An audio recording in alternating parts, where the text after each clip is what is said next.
Welcome to the Legion. Welcome to the Legion.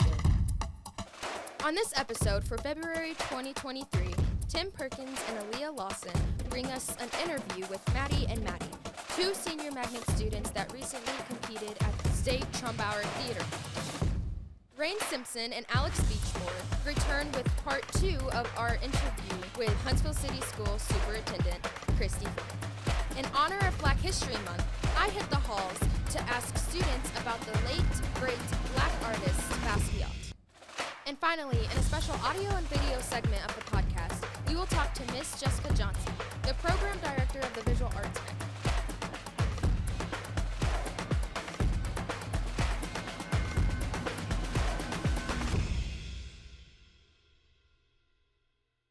Hi, I'm Aliyah Lawson. And I'm Timothy Perkins. And today we're being joined by Madison, Schumate, and Maddie Turner. So how are y'all today?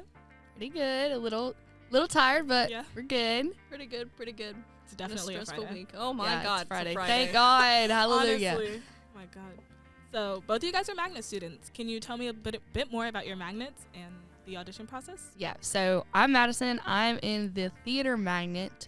So my freshman year, I was actually in photography magnet.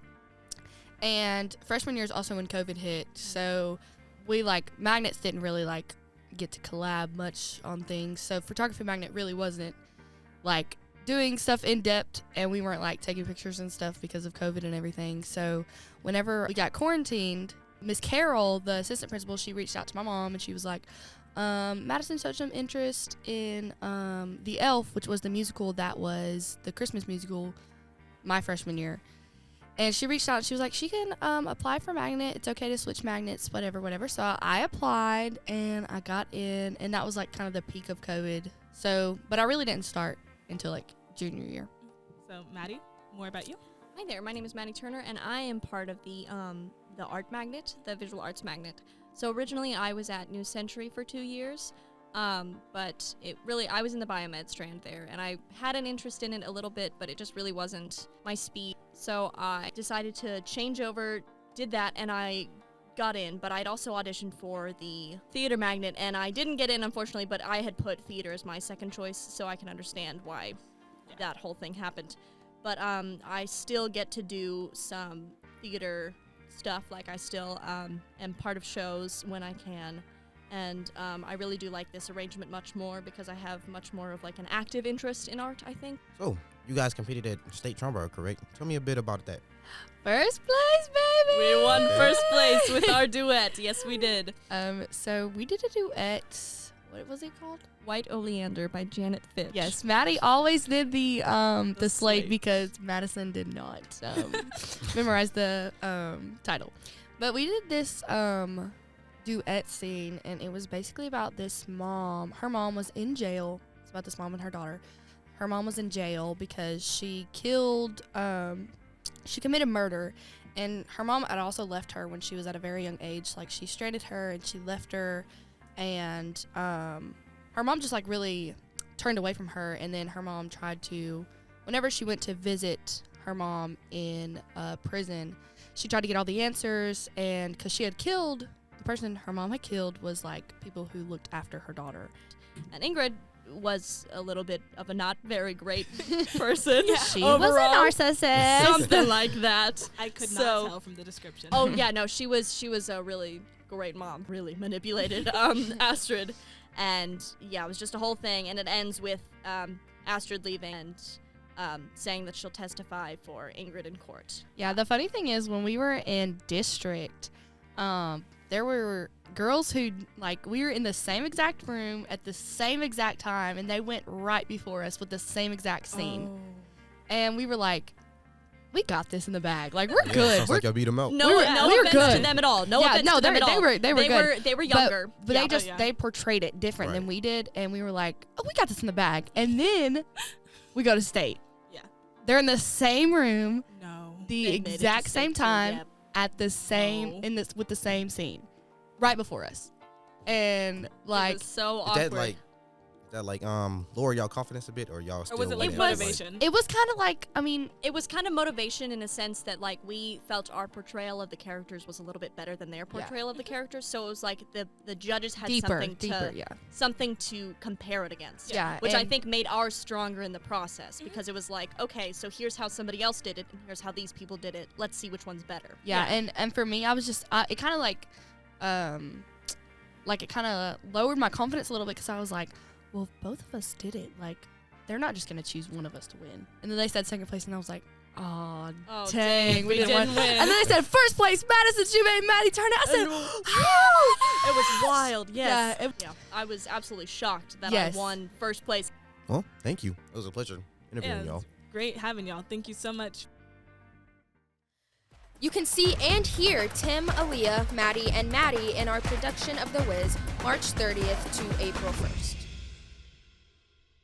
And welcome to the Legion, Miss Christie Finley. Hey, thank you. I'm glad to be here. Knowing that you're the one who pitched the podcasting course, your suggestion made what's happening right now. How does it feel to know that your opinion has that much influence on what we do? Well, I tell you, when I threw the idea out, I was like, if it's not something they want to do, don't force it, because it's what's important is that I'm open to ideas that anybody has. I just tend to think a podcast would be like off the chain here, and it is. But yeah, I think it goes back to just like the collaboration with our theater teachers or teachers across the district. The same thing applies at the district level. You know, we are in it for students. Right. That's wonderful. Yeah. So can I ask y'all questions? Of Is that my last course. question? Yeah. Yeah. Tell me what made you guys want to be in the podcast. So, me personally, this is going to sound a little silly, but, you know, being a junior, signing up for my senior classes, you know, of course I have my magnet electives, but, you know, you still need a couple of electives to fill.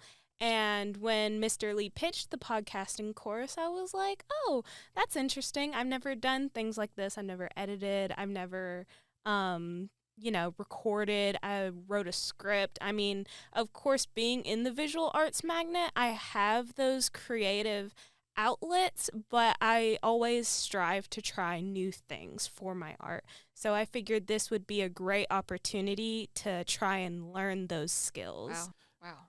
Alex, what about you? Podcasting. Yeah. So, Mr. Lee, he came up with the idea of the whole podcast, and I've seen a lot of really successful people go onto podcasts and have their own podcasts. So, sparked an interest in doing podcasting, and I've always found the idea of it just being audio. So, not like music, but just people talking, just interesting without having the camera in their face. Right. Feel like it's so much more natural, more Agree. conversational, you know? Right. I think so too. It does make it seem a lot more comfortable. Right. Because the camera in your face, you just, you know, Yeah. start thinking about all the things. I'm so glad y'all are doing, by the way, an amazing job. Thank you. Yeah. As a superintendent, Uh-huh. is there people that you go to for advice? 100%. If I'm looking at Mr. Williams, he's our chief communications officer. It's all about team. Yeah. I mean, that's it. And I have great people. And I'm very, very honored and blessed to work with them every day. Because at the end of the day, our job as a team at the district level is to make sure that your teachers, that you have what you need. That's what our job is. I always say I'm the biggest cheerleader, right? Because we have to be the one who provides support and have a great team. And at the end of the day, I always say, whatever decision you make, are you making it in the best interest of students? And I said that even as a principal and even as a classroom teacher. It's one of those self-reflecting questions. And I even tell my own children, you know, before you make a decision, ask yourself, is the decision I'm making in the best interest, and for my own kids, for myself? The question I ask as an educator is the decisions we make, is it the best for teachers, staff, and students? And our team does the same thing. So, yeah, I think it goes back to just like the collaboration with our theater teachers or teachers across the district. The same thing applies at the district level. You know, we are in it for students. Right. Thanks again to Miss Finley for setting aside time in her busy schedule to talk to us. We hope to talk to her again in the near future. In honor of Black History Month, we went into the halls of Lee High School to ask students and faculty about the legendary Black artist, Michael Basquiat. I have one question for you. Okay. Who is Basquiat? Who? Basquiat. Who? You don't know who he is? No. I really don't even know who Basquiat is. I heard it before, I guess in world history. Basquiat? I have no idea. No, who's that? I don't know. Do you know that he's an artist? No. Okay, so he is one of the first artists who spread graffiti and street art through the mainstream modern art. Would you like to see some of his pictures? Sure. That's cool. I like that one. That one's cool. You like the dinosaur I do. one? I like the dinosaur, and he looks like a pirate or something, somebody in the war. It looks like a monster with dreads. I like that, I like that. Oh, wow, interesting.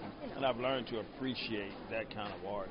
Because, at first it's like, oh, they shouldn't be messing up the building, but now it's a lot of artists I see do that. My name is Jessica Johnson. I am the program director for the visual art program here at Lee. I teach AP Studio Art, Art 1, Magnet 3 and 4, and Ceramic 1 and 2. Who was Basquiat? So Jean-Michel Basquiat was a New York artist. He was born in Brooklyn, and he kind of stayed there throughout his whole life. But he was an artist in all parts of his life. So he's known as being a visual artist, but he was also a performer. He was a poet. He just was all around anything you can imagine an artist doing and being, he was that. Basquiat lived a short life. He sadly passed at the age of 27. So he didn't live long, but in that short time frame, he made a huge impact on the art community. He started as a graffiti artist, and then he slowly elevated the platform of graffiti, which was seen as a lower art, into a fine art realm. So the fact that he was able to take it out of context and still have it be relevant and people value it, that's one of the most significant impacts that he's made on not only the art world, but the world in general. So for Basquiat, he was constantly questioning the art world. So when he first started out, he was pretty poor. He left his home at the age of 17, basically because his dad kind of kicked him out. So he started selling postcards, and he started basically being able to survive by making art. And then eventually he got notoriety when he paired up with Andy Warhol, who was a well-known artist at the time. This was the 80s. And he started making art that still was unapologetically questioning our society, talking about oppression, talking about societal roles that are in place. He was a Black artist, so he would talk a lot about activism and sort of the battles that he still had to fight. Even when he was making tons of money, he couldn't get a cab to stop and pick him up. So he would pay for limousines to drive him around town because he had money. I think the biggest thing that you can take away from Basquiat and his art and the mark that he wanted to leave, and he kind of knew that he would leave. He always said throughout his life that he was going to be a legend. He knew it. He passed at 27. He had a really hard life, lost a lot in his life, but he always believed in himself. Even when his work was rejected from some of the most well-known museums, he said to himself, I don't need you. I'm going to be a legend, and I know it. And currently, he has the highest sold painting ever at $110 million that was sold at Christie's auction. Wow. So this is a kid that started from doing graffiti art and making postcards just to buy some noodles. Wow. Yeah. So believe in yourself even if no one else does. Rags to riches. Mm-hmm. That is so inspirational. Yeah. I literally have chill bumps. Oh my God. He was an amazing artist, and he's part of that 27 club. He lived quick and fast, and it definitely caught up with him, but I think he knew I have limited time, so I'm going to make use of it. Thank you so much for talking to us today, and of course, just spreading his story. And I'm really glad that there's still people out there who does their research and is able to make him known, even though he passed so long ago.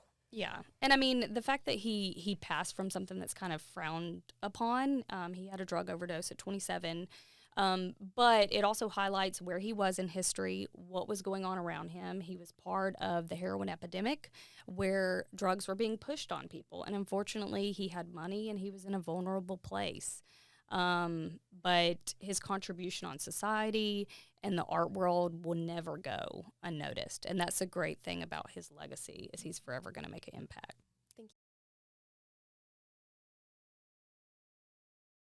If you would like to see my hallway interviews and watch a time-lapse of Art Magnet's Basquiat mural, go to Legion Media on YouTube or check the link in the show description. Thank you for joining us this week. This podcast is available on Apple Podcasts, YouTube, Spotify, and more podcast apps. Join us for a mini episode next week as we go off to see The Wiz yet again and talk to our talented Dance Magnet student choreographers. And check your feed for our next regular episode. Welcome to the Legion is produced by Legion Media, a part of the Video and Film Magnet.